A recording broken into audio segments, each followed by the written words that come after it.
Hello friends, good morning. உங்கள் அனைவருக்கும் இன்றைக்கி ஆடிப்பெருக்கு நல்வாழ்த்துக்கள்.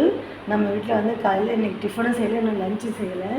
இவ்வளோ துணி மடிக்காமல் கிடக்குது. 2 நாளாக துணி மடிக்கவே இல்லை, அதான் மடிச்சிட்ருக்குறேன். ஆனால் காலைல எஞ்சி தெருவிலையெல்லாம் செஞ்சு வீடெல்லாம் பெருக்கி பூஜை பண்ணியாச்சு. நம்ம வீட்டில் ஆடிப்பெருக்குக்கு அரிசி கலருவாங்க அம்மாலாம்.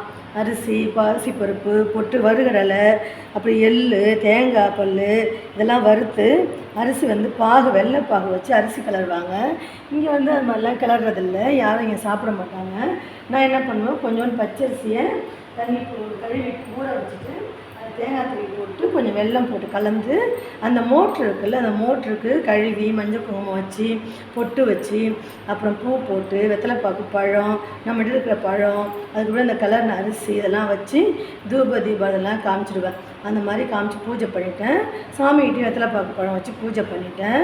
நம்ம எப்பயுமே பூஜை பண்ணிவிட்டு அந்த சாம்பிராணி தூபங்களை எடுத்துகிட்டு வந்து கடைசியாக இந்த மாதிரி ஃபேன் காற்றுல வச்சுருவேன். அந்த புகை வந்து எல்லாம் வீடு ஃபுல்லாக நிறைஞ்சிருக்கும், நல்ல வாசனையாக இருக்கும்.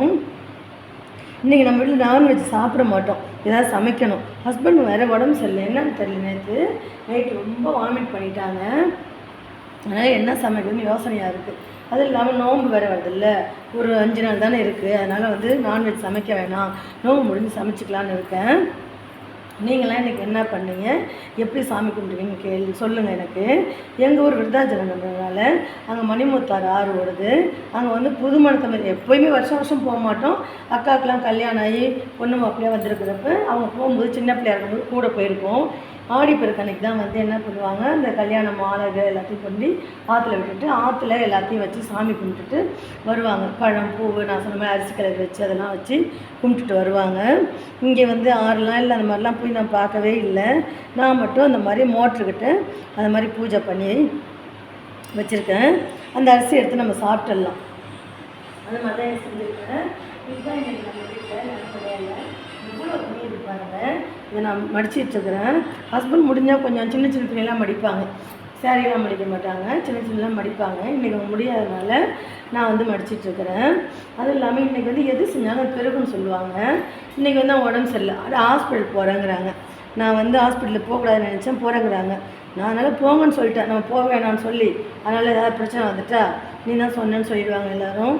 சளி வேறு அதிகமாக இருக்குது அவங்களுக்கு. அவங்க ஏன்னா எப்படி தான் சளி வருது, எப்படி தான் சளி தெரியல, சளி அதிகமாக இருக்குது. ஒருவேளை அதனால தான் வாமிட் பண்ணாங்களா தெரில. நான் அப்புறம் அந்த நேரத்துக்கு ஏஞ்சி வெந்நீர் சூடு பண்ணி குடிக்க சொல்லி கொடுத்துட்டு அப்புறம் கொஞ்சம் ஜீரக தண்ணி போட்டு கொடுத்துட்டு படுத்தேன். அவங்க இப்போ தான் ஒரு 9:30 ஏஞ்சாங்க. நான் ஏஞ்சி ஆஸ் யூஷுவல் எல்லா வேலையும் செஞ்சுட்டேன். அவங்க செய்கிற சில வேலையும் நானே செஞ்சேன். அதாவது யூனிஃபார்ம்லாம் துவைச்சிருந்தேன், எல்லாம் கொண்டு அவங்க மெதையில் காயப்படுவாங்க.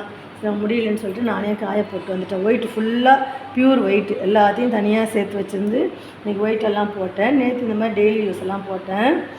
அதுதான் ஃப்ரெண்ட்ஸ் இன்றைக்கி நம்ம வீட்டில் வேலை. தேங்க்யூ ஃப்ரெண்ட்ஸ், பாய்.